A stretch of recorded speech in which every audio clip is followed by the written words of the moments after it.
What's up, y'all? It's Produce Whisper again. Hey, check this out. We are back for, I guess, part 2 of why I started a sync company and how it saved my life. I took a little bit of time, man, and I looked at the first video that I did, and I guess I'm nervous. I'm just gonna be real with y'all. I was nervous in the first video. I'm trying to do everything in like chronological order, but I kind of don't want to do that because I'm kind of missing some stuff, man. I'm skipping stuff or whatever. It's my nerves. It's my, my first official YouTube series or whatever. So y'all just bear with me. I'm gonna get into the meat of the sandwich, so don't worry about it. We're gonna get it. So I think where we left off is, I had the new partner. That new partnership fizzled, but let me go back, okay? So, because I gotta put you where my mindset was. Like I said, when I first moved back out here, I was kind of introverted, man. Like, I was very observant. I would just lay back, but I was quiet. Like I was, learning and that kind of thing, right? And so there were quite a few situations that we got into that if I had spoken up, we probably could have got something out of it, but because I kept my mouth shut, things were kind of messed up, right?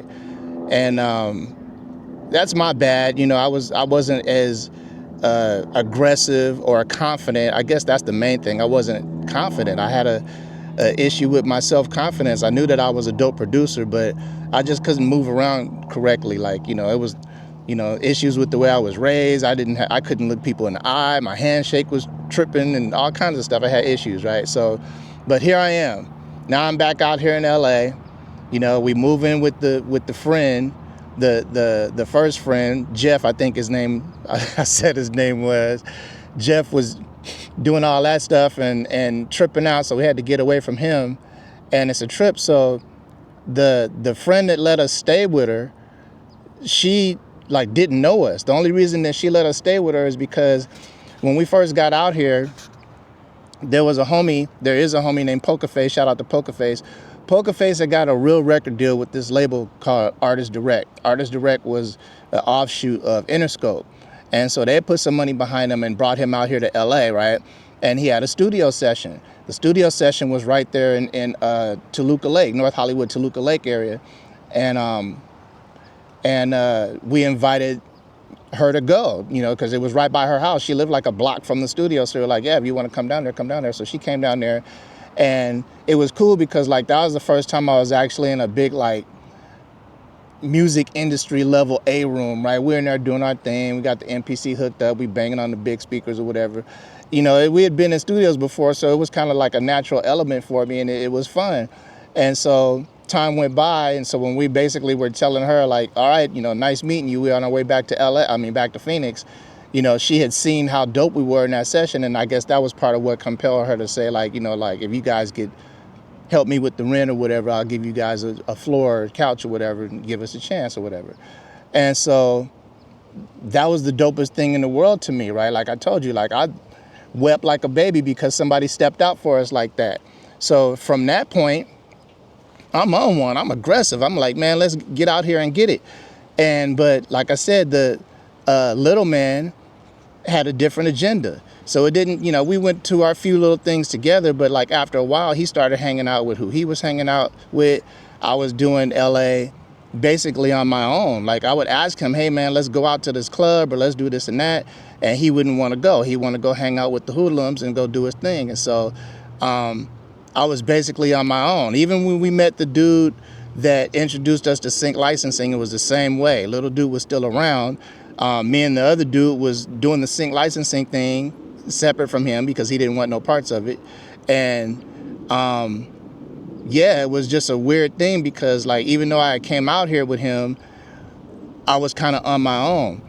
I got lucky in the fact that when she let us stay on her floor, she stayed in Toluca Lake. Now, if you don't know Toluca Lake is like right in between North Hollywood and like Universal City. So we lived like probably 2 or 3 blocks, about 3 blocks from Universal Studios. There's a ton of recording studios where we lived at. Bob Hope's house was like 2 or 3 blocks down the street where we lived at. But mainly, Toluca Lake is basically a suburb for all the studios up there. You know, Warner Brothers, Disney, ABC, all the television and film studios. Ironically, you know, I moved out here, didn't have any intent on working with them, but then end up working with them through Sync. That's crazy, right? So I remember, you know, being on one. I'm like, once I figured out that I was gonna have to like hustle on my own, even though dude was still here at that point, I was all for it. A little while before that, a couple years before that, I had went and spent some time in Canada with my boy, Dalen. Shout out to Dalen Neohop. Look him up. He's dope ass artist. But we went and spent some time in Detroit. Shout out to the D. And some time in Toronto. Shout out to T-Dot. And when we were in Toronto, we would go to these big clubs. Shout out to, I'm shouting out everybody. Shout out to this club called The Government. The Government was basically like if you took a Walmart or a Costco building and then you cut it up into like 3 or 4 different clubs, and each club was a different genre. We out there in the dead of winter, Toronto, snow damn near to our hips, right? The line is like a Hollywood premiere. We hop out the cab, and Dalen is like, don't worry about it. Don't worry about it. Like, you know, and it's not like he knew the people or nothing. He just knew how to do what he needed to do to get in and avoid the lines. And so, yeah, he basically taught me how to pick the bouncer or pick who you're going to give the money to. So instead of paying your admission to get into the spot, you go pay the bouncer. Now, I know that doesn't sound like any kind of prolific game or anything, but this is what I observed. Like, I had never been in that situation. You know, we up there having fun or whatever. So I watched him do that. Hey, brother, you know, I'd rather give you the money than the club. And, you know, I'm just trying to get in here and I don't want to wait in line, whatever he would say or whatever. You know, each of us have to use our own game, but the whole idea is to go pick somebody outside that can use the money more than the club can use the money. And, you know, hopefully make an alliance with them. So when you come back, you got a guy, you know what I'm saying? So I just used that same game here in LA. Craziness. I didn't know, you know, I was young when I left, so I didn't know LA was what it was, right? So here I am, I'm borrowing money now from, you know, from the roommate, like $25, $30, you know, because I'm working, I'm busting my ass, I'm at the dog groomers, I'm doing my thing or whatever. And just to get to the club, just so I could walk around with a drink in my hand and not look like I needed some money. You know, when you're trying to hustle to try to get somewhere, you got to look like you are already there. Ain't nobody gonna mess with you, right? So let me tell you, your boy got style. I was burning them Burlington Coach Factory and Ross outfits to the ground, you know, making sure that I kept a fresh pair of sneaks, you know, or a fresh pair of Ross quality faux leather dress shoes. But I was up in there, man. You know, if it was a dude outside working the line or whatever, I would find that dude and use that game. Hey, brother, man, like, you know, I'm out here trying to hustle to get somewhere, and ain't nobody gonna rock with me if they see me standing in that line like everybody else. I gotta look like I'm somebody. So can I give you this $20 instead of giving them the $20? And every time I said that to a brother, they respect the hustle. I mean, all you gotta do is keep it 100. Don't be in here trying to like, I'm trying to get in here and get these women, man, and you know, all that. It ain't about that, man. If your aura and your energy is real, then you're gonna find somebody that's like that. Because most of these brothers at the club, they just trying to make some money, man. They don't want no trouble. They just trying to make some money, feed their families and stuff like that. And they usually real ones too, you know. So that's what I was doing out here at first. Like, I ended up at Anthony Anderson's birthday party. You know, time goes on. You know, I'm at this party and this event and this and that, and I'm meeting people and making friends, and I'm doing my thing, right? And not a lot of time is going by. This is over like, say, like a year or so, right? This is all within the first year and a half or so that I get here, right? So the building that we lived in is funny. Let me tell y'all this story real quick. So the building that we moved into in Toluca Lake, there was this dude that used to walk into the building. We used to see him every other day, right? And he would walk by and kind of give us a nod. And but he never really would stop and say nothing. He'd just give us a nod and walk back to his apartment, right? So after little dude, you know, got kicked the F out, you know, we parted our ways or whatever, the dude approached me and, you know, he was like, where's the other dude at? And I was like, yeah, he gone. And I had a little disdain in my voice, and he was like, oh yeah, I wasn't really feeling that dude anyway. He wasn't using the word dude, he was using the N-word. So just to give you guys a little context or whatever, turned out that this dude was DJ Crazy Tunes, Ice Cube's DJ and Dub C's brother, right? And he lived in that building. Long story long, me and Tunes became like two peas in a pod, man. Tunes is the reason why I got keyboard credits on Ice Cube albums. I got keyboard credits on Dub C albums. Cause like they home, I know them now. I know, you know, I know Cube, I know Dub, whatever. But this is all because of Tunes. I'm not like bragging on them, but it's because of Tunes. Like Tunes would come over to my apartment, knock on the door every single morning, 7:30 in the morning. You know, 2 blunts, at least 2-3 blunts deep. He'd make me roll them, make me, you know, me twist them, and then we'll sit there and smoke them blunts, man, and talk about music. Or sometimes we'll go back to his apartment, and you know, he'll show me stuff on his SP or his turntables or whatever. He had the Technique 1200s, and then sometimes like Daz or Corrupt would be at his house, and you know, or Dave, the engineer, be over there. We'd be filming some stuff or whatever. Like, I got footage on my other YouTube of me backstage at House of Blues with them and kicking it at the hotel room with them or whatever. But it's a trip because Tunes would never walk up to us while Little Dude was still there because he could feel his energy, right? And it was a trip because I would tell Little Dude, you can't mess with these LA dudes like that. Like, they have I know, you know, they street dudes, but these Cali dudes got a real sense of loyalty. You can't be, you know, you got to have character. You can't be out here lying or messing with people's women and stuff like that. Like most of these dudes, like you see, like Cube and Snoop and Dub and like all of these guys are with the same women they've been with since high school or, you know, damn near. Like, so it's like that kind of thing out here. You don't really rock with people you didn't come up with. That's why I felt special, because Tunes brought me right in. Tunes, like, you know, took me to, he knocked on my door one day, was like, hey, you want to play some keys on some Ice Cube stuff? And my first thing was like, is Ice Cube cool? Because he's a celebrity, and I know how some of these celebrities be tripping and stuff. And he's like, no, man, he good. You know, I don't be tripping on celebrities, just so y'all know. Like, you know, I don't let nobody act like, do you know who I am? And I don't care. You got a cool ass job. I like what you do for a living, but you're not gonna act sideways. I'm not, you know, I respect everybody's, you know, career and all that, but some of these celebrities be tripping, man. You know, but anyway, didn't have to worry about that because Cube was cool. So anyway, we bebopping. So now, let me scoot up a little bit, because there's a bunch of stories in between I could tell y'all, and over time I will tell y'all, but I want to get to why I started this company, right? So now Little Dude is gone. Me and the other guy, we rocking on the sync stuff, right? Placements are coming in. And then me and him part ways, right? And there's a couple reasons why I think we parted ways. I don't think I'll get into all that. Well, I know you guys want to know, so I'm going to get into it anyway. So 2 things. One is, do you guys know people like on Facebook right now that like believe everything they see on there? Especially today with the AI stuff, they'll see stuff and be like, oh, this is real, aliens or whatever. Well, back in the day, I kind of fell victim to something like that. I don't know if you guys remember a few years ago, or back, guys, about over 10 years ago, people were talking about this thing online called Nibiru, this planet that was supposed to be coming. I know some of y'all laughing right now because you guys know what I'm talking about or whatever. Now, keep in mind, it wasn't just the fact that it was on YouTube and I was seeing people posting videos and saying that it was coming or whatever.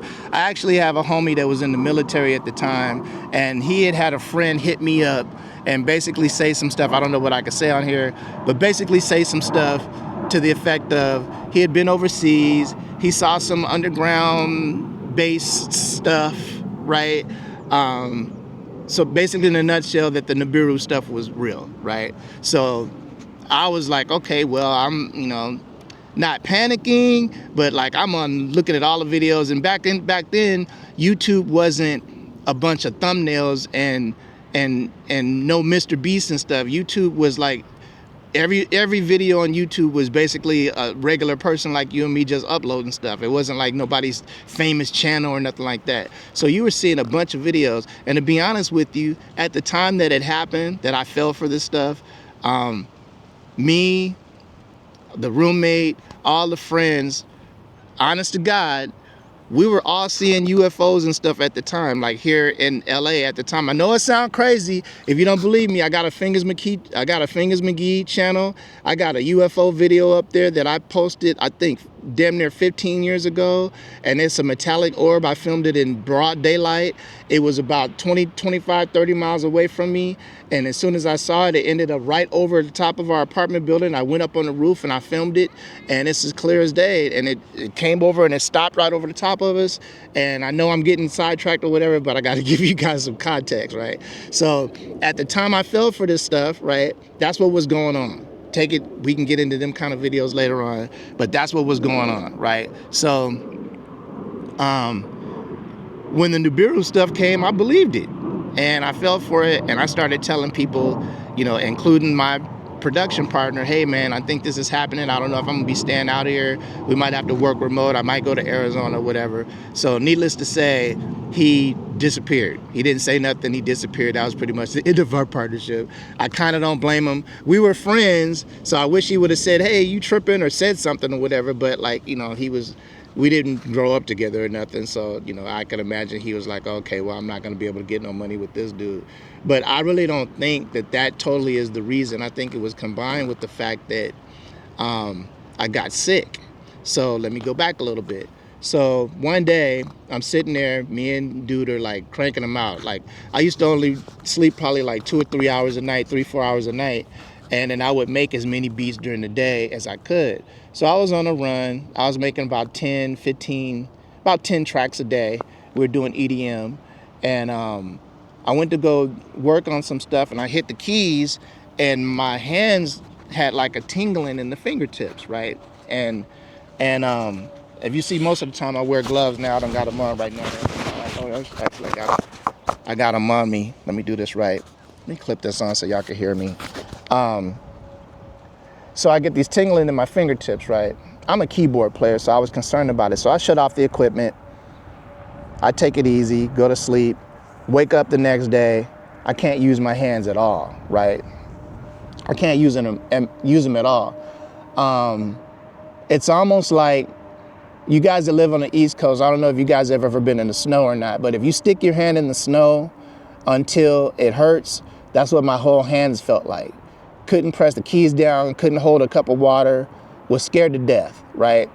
I told the partner this, like, you know, something's wrong with me. I don't know when I'm gonna be able to make these beats again, but I had done so much. I'm like, you know, just bear with me, give me some time, I'll figure out what's going on. That was also about the time, you know, he disappeared. So I don't know, it could have been either or, but I guess to him, it just felt like, okay, I don't need any of these problems, you know, and he bounced. So anyway, that was it. So now I'm on my own. Didn't really have any connections too much in sync, but I knew the sync game as far as setting up the music and that kind of stuff, right? But it didn't really matter any because I couldn't use my hands. I couldn't produce, right? So now I'm like, what the hell am I gonna do? I did have a couple of connections in sync as far as music supervisors that I had gotten that I could reach back to. Shout out to those connections that I still have. But I was worried. So now here I'm out here in LA, you know, I'm staying on a couch, trying to make my way. The dude I moved out here to stay with, he's, you know, all that, so can't rock with him. The dude I moved out here with, he on some stupid shit, so can't rock with him. The dude that I got into sync with, he disappeared, so can't rock with him. Now I'm on my own, and now I'm sick and can't use my hands. So for the next couple months, I start going to doctors. Doctors is like, I don't know, I probably went to like 8, 9 doctors. All of them are like, I don't know what the hell. The very first doctor that I went to told me that I had MS. Sounds like you have MS. You know, tells the nurse, hey, you know, get him ready to prep him to give him some testing for MS or whatever. And I was like, man, I got up and ran out the office. I was scared to death. And so, fortunately for me, we were on MySpace back in the day, right? And so I go on MySpace and I start asking producers on MySpace, you know, can you guys send me your beats? If you guys send me these types of beats, I can get them on TV. And that worked. A few people started sending me beats. A couple people I already knew from Phoenix, and then some other people I was trying to work with. But slowly but surely, people started sending me beats. There was no Smash Coast or nothing like that. It was just me. And but because they started sending me beats, and I was able to take those beats, do the splits on them with them, and then send those beats into TV, that allowed me the time and the space to actually start delving into what the hell was wrong with me, right? Now, it took me damn near 10 years to find out what was wrong with me. And by the time I found out, I was in trouble. I was dying. My kidneys were swelling up. I couldn't walk. I had a bunch of stuff wrong with me. I was checking out, slowly checking out, right? But yeah, I'm getting a little bit emotional. Sorry, because it was hard, man. It was like I moved out here to do all that, and then it ends up like that. And then I didn't want to quit. I didn't want to go back. I didn't want to go back to Phoenix having failed. I didn't want to let myself down, but I couldn't understand what was going on, what was wrong, right? And so, but those people on MySpace, came through for me, right? And so this was in 2005, I know for sure. 2005, I'm on MySpace because I LLC'd Smash Coast in 2009. So that 4 years, from 2005 to 2009, I was just grabbing people's stuff from online, right? No Smash Coast yet, LLC. I think I might have started branding Smash Coast, like my little production squad or whatever, but it wasn't a sync company or nothing like that until 2009.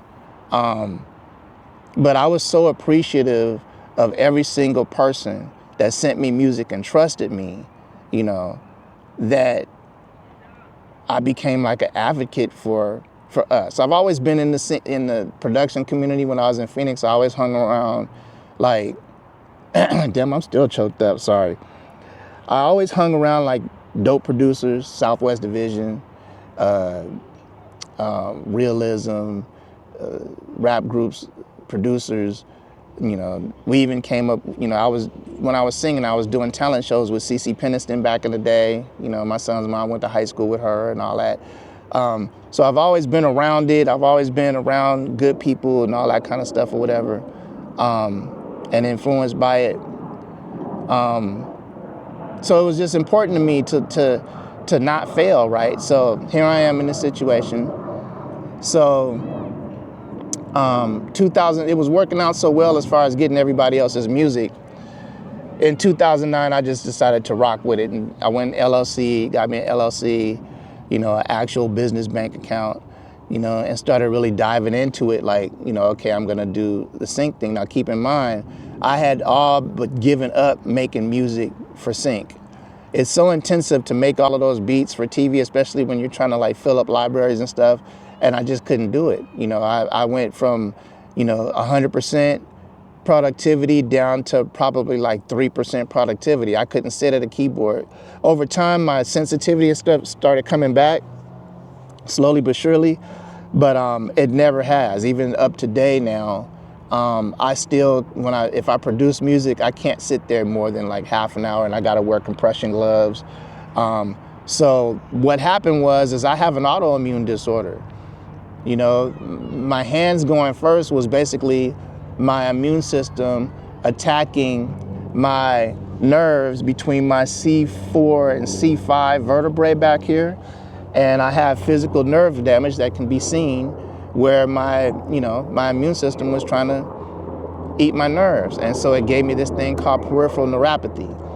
Neuropathy is usually something that people get when they have diabetes, so they have pain in their feet, pain in their hands. I have pain in my feet sometimes, but most of it is in my hands, very severe. And so yeah, I only, as far as dexterity is concerned, I think I probably have about 60% of my dexterity back, maybe 70% on a good day. But I can tell that like my touch and my feel when I sit and just play is pretty much gone. It's all choppy and stuff. It feels like I'm stumbling around or whatever. But thank God for technology, thank God for, Logic and and and these DAWs, because, I can still get the work done and not have to sit there and like beat my hands up or whatever. But if I didn't have those people from MySpace helping me out, and the other people that, jumped in and trusted me as far as sending me beats and stuff, and if I didn't have, the friend that let me, let us stay at her house and jumped in, dude, let me tell you what she did. So when little dude left, right, I kicked him out and I told him to take all the equipment, right? I was working and stuff, so it was gonna take me some time to save up for my own stuff. And she was like, let's go get you some stuff. So she went and took me to Guitar Center and bought me an MPC, let me borrow the money to buy an MPC and a keyboard so I could keep working. Even though my hands didn't work no more, I could still stay in the game, right? And I've paid her back, of course, whatever. But that's the thing. People stepped up for me. People were there for me, and I'll be damned if I wasn't gonna succeed. And so that's how having this sync company saved my life, is because if I didn't have it, if I was trying to do it myself, or if I had just gave it up, my plan would have been different. I probably would have went back to Phoenix. The roommate was the one that even found the doctor that eventually found out what was wrong with me, just by accident. A water cooler conversation one day talking about, insurances and stuff. And I ended up with the right doctor that diagnosed me right away and got me on some medication. So now, I eat right now. I got exercise popping, and, but I do take medication for my autoimmune every day. And I have my rough days or whatever, but I'm blessed, right? Because these people stepped up, and they stepped in when they didn't have to. Even if, I'm talking about the, not just her, but the people that are, online that stepped up and sent me their music and trusted me and believed in me and this and that or whatever. So, that's why now there's a Producer Whisperer. That's why now I have Kim and I have a nonprofit called Music Smarter, where we're gonna, where we're teaching sync education. We want people to know that sync is an option. And not only are we teaching sync education, but we do music therapy programs for veterans and people with PTSD and people that have had abuse and this and that, because music itself saved my life. There's been times in my life where there's been nothing but music for me. And I'm sure a lot of you guys feel like that too. Some of you feel like music is something that you do, and then a lot of you feel like music is a part of who you are. And that's me all day. Music is a part of who I am, and I'm so glad that I'm part of it. I'm so glad it's something that I do. I'm so glad that I have Smash Coast Music. I'm so grateful for every person on Smash Coast Music that sends in music consistently and allows me to do what I do for a living and get these placements on TV. Shout out to all of you artists out there, all you producers out there. You guys took the hardest route, man, trying to pursue your dreams. And I know a lot of you guys have similar stories where you went through a lot of crap out there, but I'm gonna tell you, don't stop. Don't stop, no matter what. Look, I'm gonna show y'all something. I got a tattoo on my arm. I don't know if y'all can see it because it's tracking me. Hold on, let me take the tracking off real quick. I know this thing's getting on your nerves with the tracking. Let me stop. Stop with the tracking now. I can't get this thing to stop tracking me. Hold on. Okay, now it's not tracking me. Okay, so now let me show y'all the damn tattoo. Okay, so you see that? It's an old bad tattoo, but it says never give up, right? That's the only tattoo I have. Hold on. That's the only tattoo I have. And I got it one day, my hands was hurting and I was about to give up. I was done. And I went down to Hollywood and I passed the tattoo shop and I said, put this on me, because I knew if I wrote it on me, I wouldn't lie to myself. I wouldn't give up. But I was about to quit a few times. I was about to just pack it in and go back to Phoenix and figure it out. But I didn't, and I stuck it out. And I saw the light at the end of the tunnel, and I made it out the end of that tunnel. And now I am obsessed with telling people to do the same thing. The reason why you guys have that talent is well, I can't say the reason, but is there for a reason. That is the indicator that you're supposed to go. Trust me, a lot of people out there have a talent and never get to find it.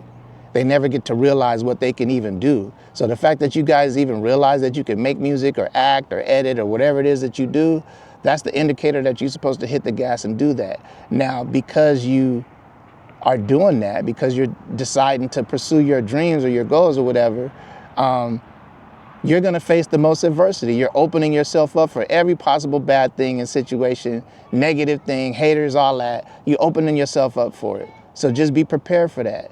You know, don't get put off track by the fact that your friends and your family might not be supporting your posts or hitting like or reposting your stuff or whatever.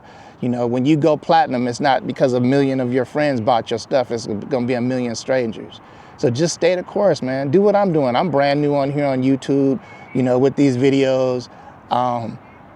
Just like y'all, man. I'm hoping that it turns into a big thing and I can have multiple channels, but right now I'm just gonna try to stay consistent and try to do what I'm telling y'all to do. Don't give up, stay the course, and that's what's up. So I could have went on and on and on about why this company started or whatever, but I figured 2 episodes was enough. And I feel better talking now. I'm not as nervous, you know, so sorry about the first video. I was jumping around a little bit, but I think that's it for this one, man. It's nice out here. I think I'm gonna go somewhere and get something to eat and kind of like chill out. It's Sunday. It's feeling good, right? So next video, I don't even know what I'm gonna be talking about, but it's gonna be sync related. So let me know if this was enjoyable in the comments. You know, tell people about it. You're gonna learn more stuff about sync licensing in the music industry from this channel than a lot of channels. I didn't get these gray hairs for nothing, man. But that's what's up, y'all. I appreciate y'all coming to the channel. I hate to say this, but if you could like and subscribe and share and all that YouTube stuff. And I'll see y'all in the next one, man. Peace.